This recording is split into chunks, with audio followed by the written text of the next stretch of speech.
Je commencerai d'abord par remercier et féliciter toutes les autorités qui ont travaillé de concert pour nous permettre d'être là aujourd'hui et d'assister à la réception de ces turbines. Et en disant cela, je pense au directeur général du port, avec ses équipes qui ont rendu facile et tranquille ce travail-là qu'on est en train de faire aujourd'hui. Nous remercions également le partenaire de Ndar Energy qui est à la manette dans toute cette opération-là et particulièrement aussi Senelec pour son alignement parfait dans la stratégie Gas to Power. Il est important de préciser le sens des turbines que nous recevons aujourd'hui. Quand on parle d'accès universel à l'énergie en quantité suffisante à un prix abordable, il y a toute une stratégie qui est menée pour qu'on puisse aboutir à cette solution-là. Et ces turbines que nous recevons aujourd'hui entrent dans cette stratégie parce que ces turbines vont permettre à la centrale de pouvoir fonctionner au gaz en utilisant le gaz de GTA. Ce projet a coûté plus de 300 milliards de francs CFA. Il a été mené aujourd'hui avec les contraintes sur le marché international parce qu'il y a des tensions sur l'accès aux turbines. On a pu donc, par la diligence et l'intelligence de notre partenaire, nous procurer ces turbines-là pour aujourd'hui travailler sur ces centrales-là en utilisant le gaz de GTA.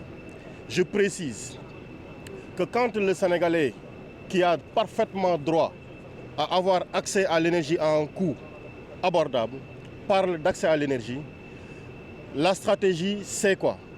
C'est aujourd'hui des solutions structurelles et des solutions conjoncturelles.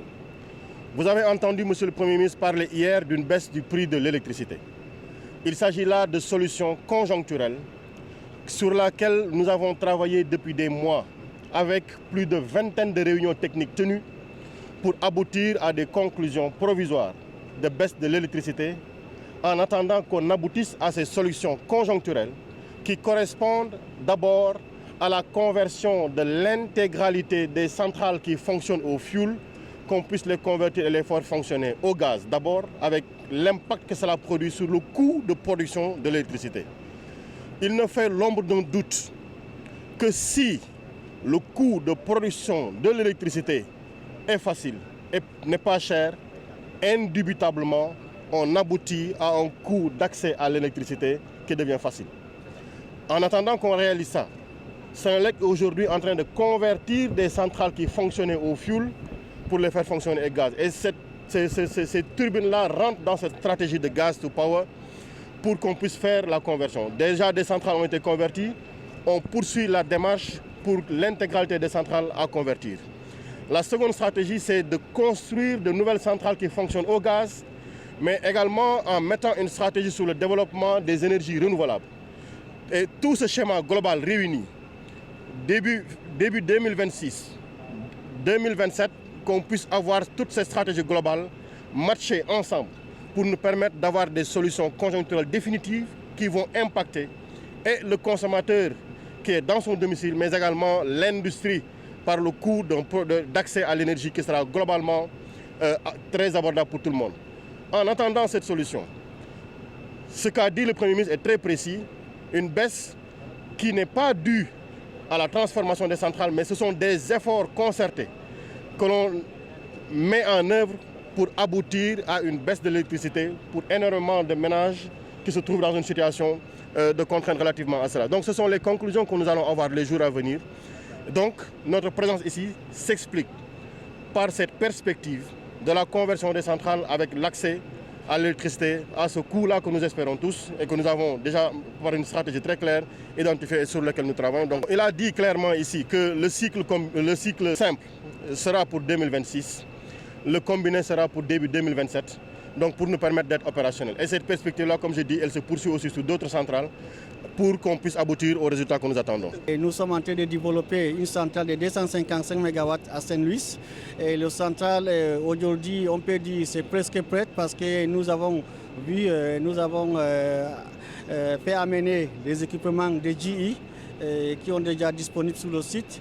Et dès la semaine prochaine, nous allons arriver sur le site pour commencer la construction de cette centrale. Notre objectif, c'est de réaliser cette centrale le plus tôt possible pour fournir l'électricité abordable pour la population sénégalaise. Et c'est une société vraiment stratégique pour nous. Le Sénégal, c'est un pays très très stratégique et nous avons déjà réalisé plusieurs projets en Afrique, mais le Sénégal, c'est un pays particulier pour nous. Nous sommes aujourd'hui en train de construire le plus niveau central au Sénégal. Et très bientôt, nous allons réaliser le central à cycle simple en juillet 2026 et cycle combiné en janvier-février 2027. Donc c'est une centrale vraiment qui va fournir l'électricité qui est abordable pour le pays. Et aussi, ça va utiliser le gazoduc local qui va venir de GTA.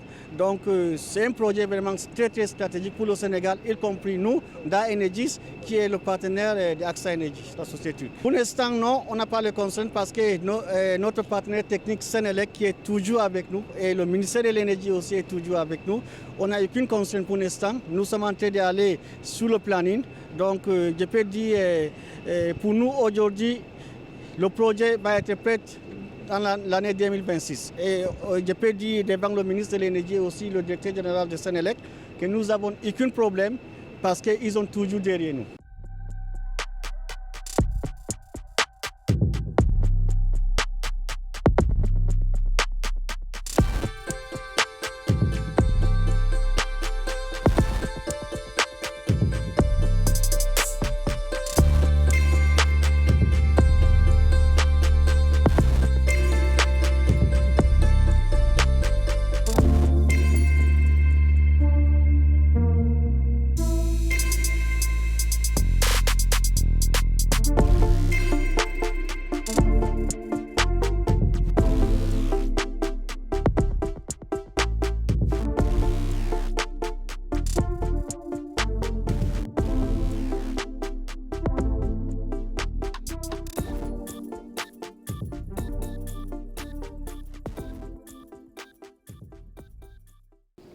Effectivement, nous venons de faire une visite au niveau du dispatching de Sénélec.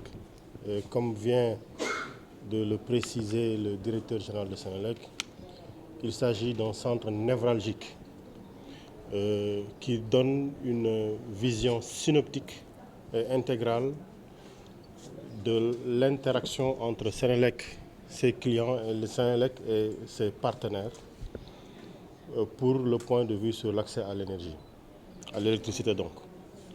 Donc nous avons vu les efforts et toutes les stratégies qui sont développées ici pour permettre à tous les Sénégalais d'avoir accès à l'énergie, d'avoir accès à cette électricité-là. Nous avons vu les outils mis en œuvre, nous avons vu les stratégies qui ont été développées et il est ressorti de nos discussions effectivement quelques contraintes relevées pour leur permettre d'atteindre leur propre efficacité. Et nous avons donné des instructions dans le sens du partage de l'information, afin que nous travaillions ensemble à lever ces contraintes-là et que nous leur apportions le soutien nécessaire pour que dans un délai très raisonnable, que toutes ces contraintes-là puissent être relevées.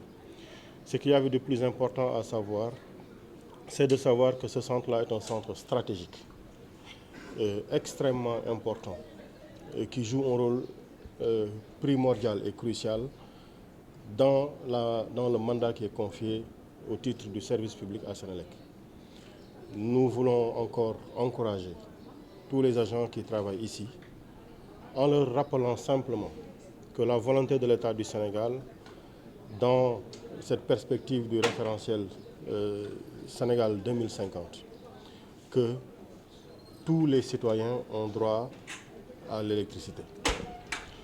Nous développons énormément de stratégies pour répondre aux principes que nous nous sommes fixés, atteindre l'accès universel en 2030 et réaliser un mix énergétique à 40%. Vous avez vu ce matin quand on recevait les turbines, vous avez vu ce que nous avons vu ici ensemble parce que nous avons été pour apprécier ensemble.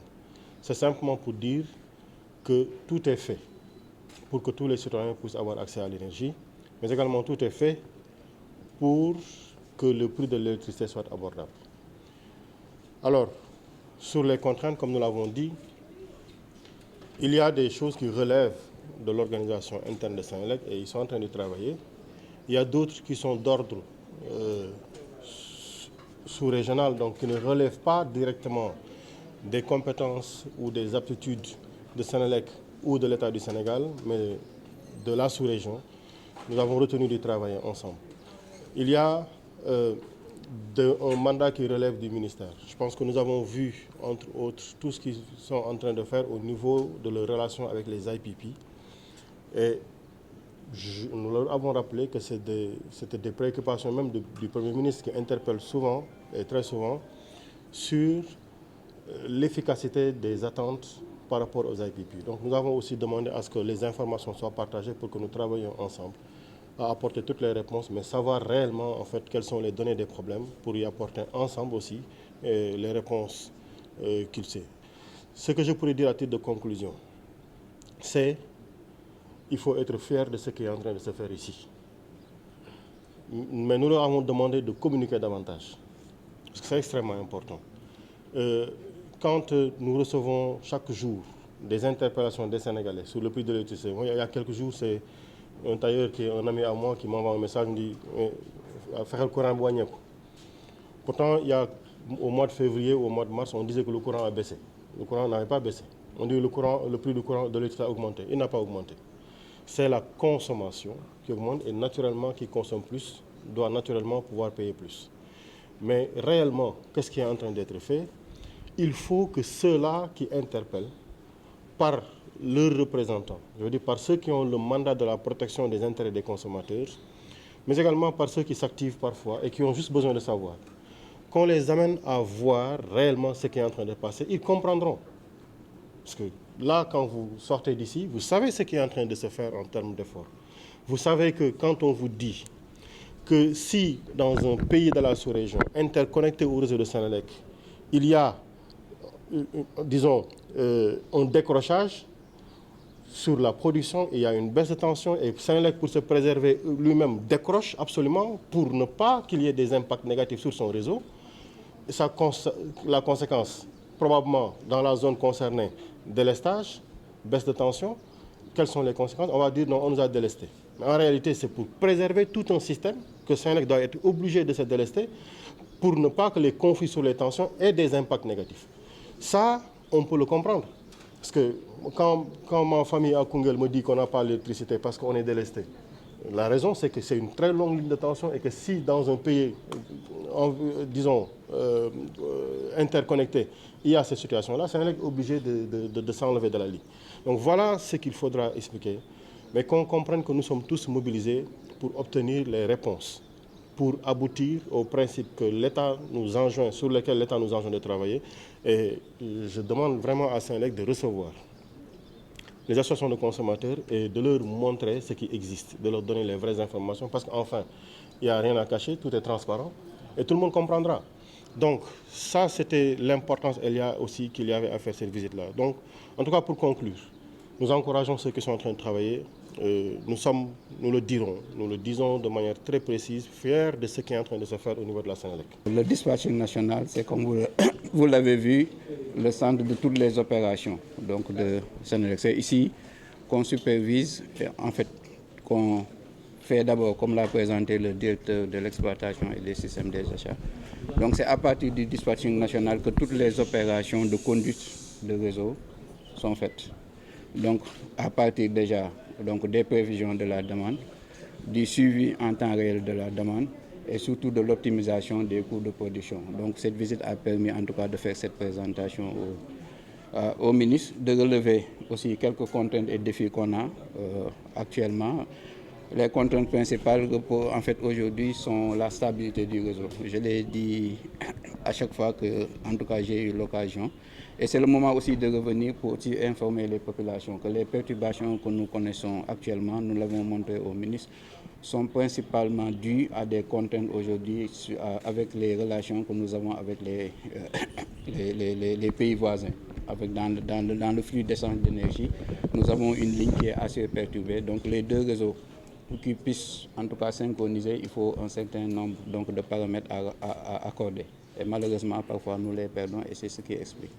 Ça a été aussi l'occasion pour nous de lui montrer les avancées qu'on est en train de faire dans le domaine de l'innovation, notamment avec la mise en place donc, du réseau ILTE qui permet à Senelec aujourd'hui d'avoir dans son propre périmètre un réseau de télécommunications, donc qui nous permet aussi d'assurer une meilleure conduite. La solution, nous l'avons montré, c'est de disposer de dispositifs de stockage, de dispositifs qui peuvent permettre en tout cas de réagir très rapidement quand on a des perturbations. Donc, parce qu'en général, ce qui se passe, comme vous le savez, entre la demande et l'offre, il faut toujours un équilibre. C'est ce qu'on appelle la fréquence. La fréquence doit être de 50 Hz. Donc, quand il y a des perturbations de part et d'autre, il faut des dispositifs qui permettent de réagir très rapidement. Et ce sont des batteries de stockage ou en tout cas d'autres dispositifs qui peuvent permettre de réguler la fréquence quand cela se produit. Et nous sommes aujourd'hui avec la coopération française et allemande. Donc, nous sommes en train d'installer une batterie de stockage de 56 MW à Dias. C'était donc on a fait une visite récemment là-bas et nous sommes en train aussi de discuter avec des partenaires pour acquérir une batterie de 86 MWh pour pallier à cela. Bon, je pense que c'est, comme on l'a dit, c'est délocaliser ce centre requiert quand même une certaine planification, mais dans les perspectives effectivement de Senelec, nous allons effectivement, dans le cadre de notre planification de nos investissements, essayer de trouver un centre alternatif. De toute façon, en général, au niveau des dispatchings, il faut plusieurs centres en cas de repli, etc. Ce qu'on appelle des dispatchings de repli ou de secours, parce qu'un seul dispatching ne peut pas suffire. Là, on a 2 dispatchings, effectivement, et pourquoi pas, dans un proche avenir, investir encore sur un autre centre.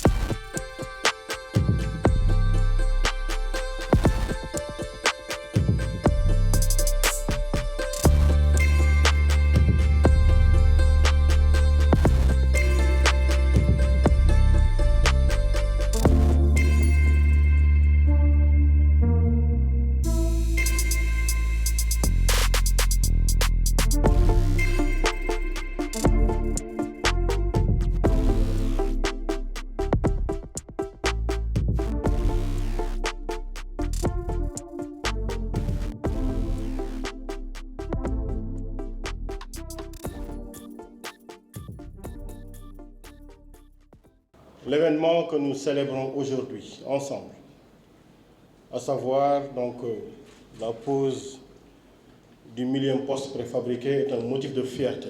Et c'est avec un immense plaisir que je me tiens aujourd'hui parmi vous ici, au cœur de cette entreprise sénégalaise modèle 3MD Énergie.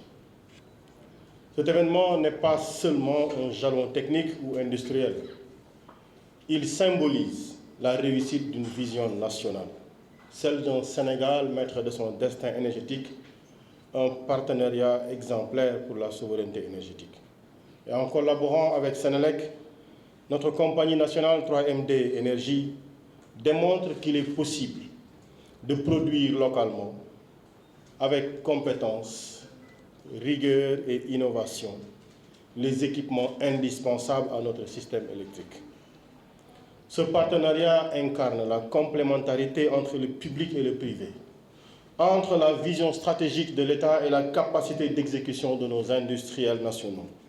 Et à travers la production locale de postes préfabriqués, nous réduisons notre dépendance aux importations. Nous créons des emplois qualifiés et nous renforçons le tissu industriel sénégalais. C'est cela la souveraineté énergétique par l'industrie nationale. Le savoir-faire local au service du développement. Mesdames et messieurs, le succès de 3MD Énergie est la preuve vivante que le savoir-faire sénégalais est à la hauteur des plus hautes exigences techniques. Je me rappelle bien, effectivement, vous l'avez rappelé, Monsieur le Président Directeur Général, quand nous nous rencontrions en 2016, c'était au tout début de 3MD Énergie, quand nous discutions et que nous avions, par notre expertise, prodigué les conseils que vous étiez venus voir au niveau dans le secteur de la fiscalité. Vous ne saviez pas qu'aujourd'hui encore, vous grandiriez à une vitesse stratosphérique et que nous, on serait là aujourd'hui pour être votre ministre de tutelle et pour tenir cette rencontre-là. Mais une conviction profondément ancrée en vous, un courage d'investir, un courage de ne pas attendre, un courage de ne compter que sur votre détermination, vous amène ici par des pas assurés, avec une équipe solide pour aller à la conquête de l'Afrique. Aller à la conquête de l'Afrique parce que ce poste fabriqué ici est le fruit du travail d'ingénieurs, de techniciens et d'ouvriers sénégalais issus d'écoles sénégalaises qui, jour après jour, traduisent en actes concrets l'ambition d'un Sénégal émergent et autonome. Ce millième poste n'est pas un simple chiffre. C'est un symbole de confiance. C'est le témoin d'une montée en compétences. Et c'est la marque d'un avenir énergétique maîtrisé, un jalon vers un avenir durable. Notre pays s'est engagé sur la voie de la transition énergétique avec des objectifs clairs. Accroître l'accès à l'électricité sur tout le territoire, promouvoir les énergies renouvelables, mais surtout valoriser nos ressources humaines et industrielles locales. Le développement d'entreprises comme 3MD Énergie est essentiel pour assurer la durabilité et la résilience de notre secteur énergétique. Et en investissant dans la production locale, nous construisons non seulement des infrastructures, mais aussi une économie de la compétence, de la fierté, mais surtout de la confiance en nous. Et je voudrais, en cette occasion solennelle, féliciter chaleureusement l'ensemble des équipes de 3MD Énergie et de Sénélec pour ce partenariat fructueux dont nous appelons la confirmation, dont nous appelons l'inscription dans la durabilité. Monsieur le directeur général de 3MD Énergie, je vous encourage à poursuivre dans cette lancée, à innover davantage, à élargir vos horizons vers de nouvelles technologies et de nouveaux marchés. Et la visite que nous venons d'effectuer sur le site de production nous renseigne à suffisance que vous avez compris que vous n'avez franchi qu'un seul pas, qu'il vous en reste 1000 autres, que le chemin sera long, mais que votre engagement, c'est d'apporter à tous l'énergie pour briller. Donc, le gouvernement du Sénégal, pour sa part, continuera à soutenir et à accompagner toutes les initiatives qui renforcent notre souveraineté énergétique, notre indépendance industrielle et notre leadership régional. En posant ces postes préfabriqués, nous posons ensemble la pierre d'un avenir énergétique souverain, durable et inclusif. Nous démontrons par l'exemple que le Sénégal peut compter sur ses fils et ses filles pour concevoir, fabriquer et entretenir des infrastructures vitales. Félicitations à 3MD Énergie, félicitations à la Sénélec, mais félicitations surtout à la volonté sénégalaise qui nous amène vers ce chemin extrêmement important. Ensemble donc, continuons à allumer la flamme de notre souveraineté énergétique. Je vous remercie de votre attention. C'est un honneur et une grande fierté pour 3MD Énergie de vous accueillir aujourd'hui dans ce qui est devenu la Maison de l'énergie. Votre visite, Monsieur le ministre, traduit la confiance renouvelée de l'État envers le secteur privé national et marque une étape importante de la consolidation de la souveraineté énergétique du Sénégal. Monsieur le ministre, vous incarnez une vision claire et ambitieuse du secteur. Sous votre leadership éclairé, le Sénégal fait plus que gérer son énergie.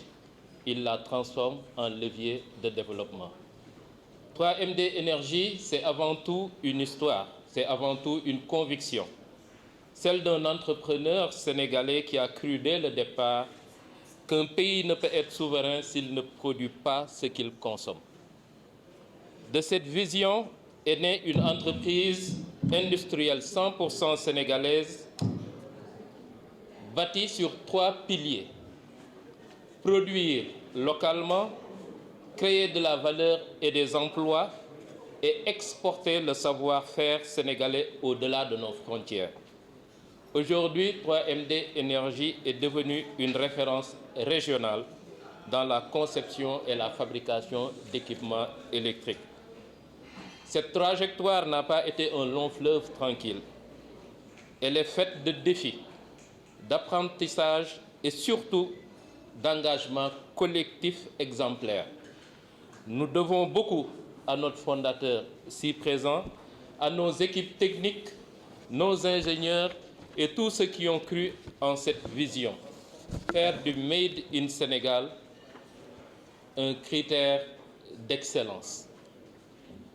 À date, aujourd'hui, c'est plus de 1000 postes préfabriqués qui ont été produits ici, sur ce site de Khodoba. Ce marqueur n'est pas anodin. Il représente 10 milliards d'économies pour Sénélec et ses partenaires, plus d'une centaine d'emplois créés et des milliers d'heures de formation. Chaque poste installé est un pas de plus vers notre autonomie industrielle et énergétique. Nous avons célébré il n'y a pas longtemps le 1000e poste de 3MD Énergie. Ça symbolise pour nous 1000 raisons de croire que c'est possible, 1000 raisons de continuer, 1000 raisons d'innover, 1000 raisons de davantage fournir d'efforts. Notre partenariat avec la Sénélec incarne ce que peut produire un modèle public-privé réussi. Des produits de haute qualité, certifiés, homologués, des délais de livraison divisés aujourd'hui par 3, on a une quasi-disponibilité des produits et une sécurité industrielle renforcée. Ensemble, nous avons démontré qu'un industriel local peut être performant, fiable et économiquement pertinent pour le pays. Mais cette visite ne saurait se limiter à cela, Monsieur le ministre. Elle marque une étape de dialogue, de projection. Nous avons voulu vous présenter ce que nous faisons aujourd'hui, produire localement, former, exporter, mais aussi ce que nous préparons pour demain. Une unité de fabrication de transformateurs, des unités d'assemblage de cellules, de nouvelles solutions pour l'énergie et la transition industrielle, mais aussi la réalisation de projets structurants à l'image de ce que font les grandes multinationales. L'ensemble de ces projets, Monsieur le ministre, s'inscrivent dans la vision Sénégal 2050, un Sénégal producteur d'énergie, industriellement souverain et tourné vers l'Afrique. Votre visite, Monsieur le ministre, nous honore et nous engage. Elle nous rappelle que la souveraineté énergétique ne se construit pas, ne se décrète pas, elle se construit, et elle se construit par la cohérence entre la vision publique et l'action industrielle.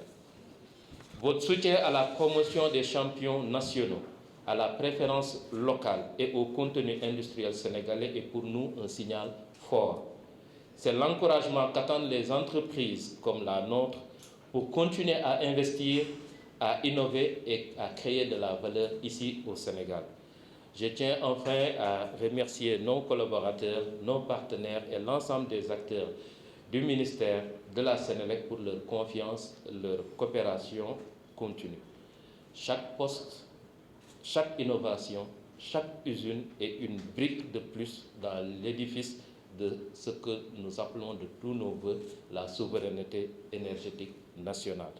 Monsieur le ministre, merci encore pour cette visite, pour votre écoute, pour la confiance que vous nous témoignez.